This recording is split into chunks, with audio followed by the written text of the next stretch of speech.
So AI National has the Jason Pettigrew Memorial Scholarship that you can go after, which pays for the ARI, and California Council actually just started the All Welch Junior Scholarship for the ARI. He's the current executive director, so you're kind of like, well, this is a hand, but usually it's a posthumous thing. But I would really encourage you to go after those two scholarships. That's one way to do it.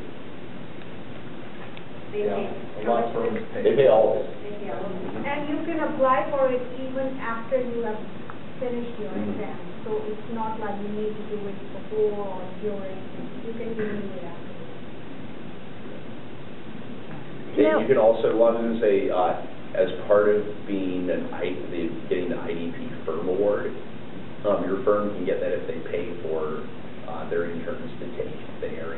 So you can kind of maybe pitch that to your firm if they don't already reimburse you. The way a lot of firms do it is they'll reimburse you after you pass a section. That's not technically qualifying for the IDP Firm Award, but just a thought. I spent 2 months studying for structures. This was my first one, and by the end I spent 2 weeks studying for programming. So I would suggest taking programming first, about a month of doing it, find out how the test works for you, and then go from there. Because everyone's going to be different in this case. I would say no more than 3, no less than 2 weeks. When I took 9 months for 9 exams, I actually took 2 months for structures and ladder. So I combined that 1 month into 2 months and took those 2 exams together. So because structures was the most scary one. And when you attend Thaddeus, that's what I did. I attended the seminar and I studied his book. When he teaches, it covers both exams. Now they've combined the two, I believe, so it doesn't matter. So that's the only exam I would say, for me, it's required 2 months. I guess I should preface this with, did you have a full-time job? Yeah. Yeah, okay. Yeah, I did probably an average of a month with a full-time job. So how many hours? Yeah, so how many hours per week? Like, I only studied on weekends, because during the week it's impossible. Yeah. Yeah, it was maybe 5 to 10 hours. Basically what I was trying to do is I was trying to set myself up to read 2 chapters a night, and that was every single night of the week. So I'd sit down. 2 chapters wasn't too bad. It would take about an hour, hour and a half to read. So I would do the 2 chapters, and then basically after about a week, I was done with the manual, and then I spent a week doing flashcards. Then I would take the exam. And like basically the last day, I would, on the weekend, the last weekend day, I would read the entire, I'd just at least kind of flip through the entire book again to kind of get through all the information just to refresh myself. But it was an average probably of an hour and a half a day, and then maybe 4 or 5 hours a weekend. So it is a time commitment. And I was working full time.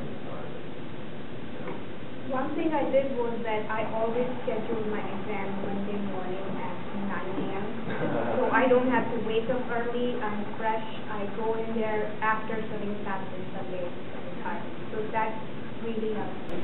I feel like because I spent like 3 to 4 months on each exam, and like no faster, and I read the full book, I did flashcards at the same time, I was working full time. I had a study partner, we would read and hash it out on weekends, and then we would take the mock exam, and we wouldn't take the test until we had managed to get 80% on the mock exam.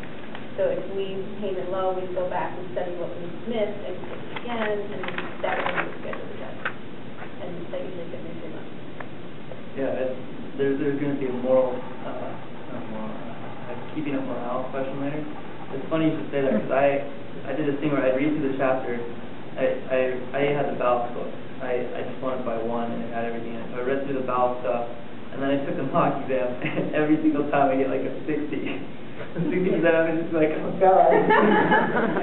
But I found that like if I read through the whole chapter once, and then just kind of freaked out for a week, and then waited, and then by the time I got to like the 3rd or 4th week, like my brain had the time to process all that I get. But it was good for me to read it once, freak out, and then go back and read it again and make sure that I got everything. But that is really, I never got more than an 80, more than a 70 on this practice. So I never did well in these mock exams, and I was fine in the exam. So I don't think that it's a very good. Practice sets them in order. I think I always got a 65. Yeah. But I have to note with Jamie, even though she took a long time, she didn't fail any. I did mine, I would say on average, 6 weeks, so a month and a half. But I failed maybe, I think I failed like 3 exams. And one of the 3 was, I think it's called now, IPD, site planning, design, is that the full name? Okay. Yeah, I failed that one 3 times. When I failed, then you're bummed, but then you just go and take the next exam that because you gotta wait 6 months. Yeah. I'm not gonna sit and just wait 6 months and sulk, so you start studying for the next exam. But 3 times, that's a year and a half. So that's a long time. That's why it took me such a long time. So real quick before we go to that, I had the tremendous fortune to fail the last exam, and I had nothing else to study for, and I couldn't do anything but sulk, and so that's what I did.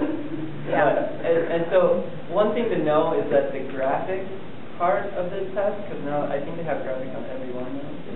One test is only graphics. Yeah, the graphics are way more important than the answers. If you fail any small part of the graphics, you fail the entire test. And that's our way. You can miss a lot of questions before you fail out, but if you miss the spacing for the dots in the section, you will fail your entire exam and have to wait 6 months.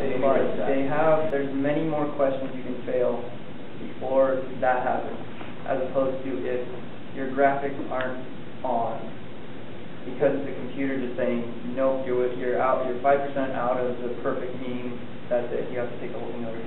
And the studying for the graphics, like he was saying, download the program and make sure you know the program in and out, because that, you don't want to learn that day of the test. You want to go in knowing exactly what you have to do to get the test, get the specific. Yeah, that's what gets you better at it, because it's not, you don't want to be wondering, you don't want to be like, oh man, in CAD, I can just push save, copy. It's not like that. It's not going to be like that. Just save yourself the frustration. It's not CAD, although this year they're supposed to change it and make it more like CAD, whatever that means. But that's what they said that like 2 years ago. The graphic exam has simple, straightforward rules. It's not testing your skills or your intelligence or creativity. It's following the rules that they have set for that exam. So just follow those rules. If you need 2 staircases to exit, just put them at the end and call it a day. Don't try to make a nice shape and things like that. Similarly with the contour exercise, just make sure you have the distances correct and draining. And the section 1 is all about the depth of the duct, and look for that one duct that is the deepest